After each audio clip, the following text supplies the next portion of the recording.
Okay, here's my pick for the pole. We'll see what he can do. Well, he was pretty consistent, and he loves that high line. He runs higher than anybody else we've seen today. Yeah, he really does, especially coming to get to green. Let's see if he's going to continue that around. We've seen this a number of times that he opts for that higher line. We've seen most of the guys try to get their cars right down on the bottom, but Montoya seems to think that he can carry more speed and get a better drive on the exit of the corner. That's what he's going to do right here. Man, he's way up the track. He was carrying more speed. I mean, he was in the green right from the start-finish line. So that works on the get up to speed lap for sure. Okay, right here's where he's got to make up time down this straightaway by using that high line. And he is. He's coming back. He's into the negative, which puts him ahead of Biffle's pace, now falling off in 3 and 4. Now he's right on that white line in 3 and 4. Now it's coming back. Yeah. This is going to be close. Yeah. Well, he may have it. Not going to be too close by the time he gets to the line. He comes across, and Greg Biffle was right. It's not going to hold. Juan Pablo Montoya is now your new provisional pole sitter, 39.11 seconds. P1.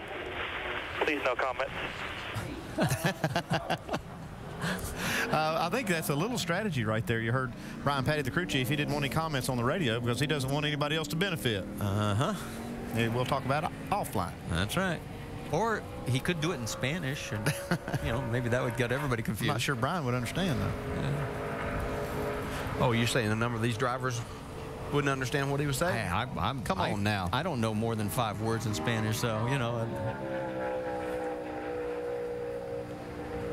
That was a heck of a lap. Man, it really amazing. Was. Watch him get the car down to the bottom there and get back to the throttle off of turn 4. Well, the whole thing, I mean, the turn 1 and 2 running way up on the track and then coming back through 3 and 4 on the bottom. Yeah, he had the whole thing calculated out exactly what he needed to do. Well, we shouldn't have been surprised. I mean, he did start second here back in February, although the engine problem put him in a 37th place finish. Juan Pablo, Doc. And Juan climbing out of the car, talking to Brian Patty about the car and the run he had. And Juan Pablo, great effort. We saw you high in 1 and 2, and you drove down off of 4 with the throttle, and that's where the difference was. But it was a good lap, you know. Target Chevy, we were really good in practice, especially beginning of practice, got too tight at the end. I went through 1 and 2, and I thought, I don't know if it's just going to be that good.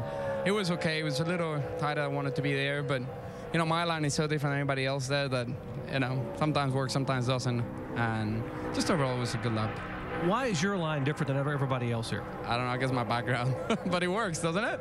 Absolutely. Maybe going for his 3rd pole this year. I think I'd go to his line if I were some of the other guys. The other 2 poles at New Hampshire and at Indianapolis, and all top 10s in the last 11 races, including 7 top 5s. He's gotten the qualifying routine down.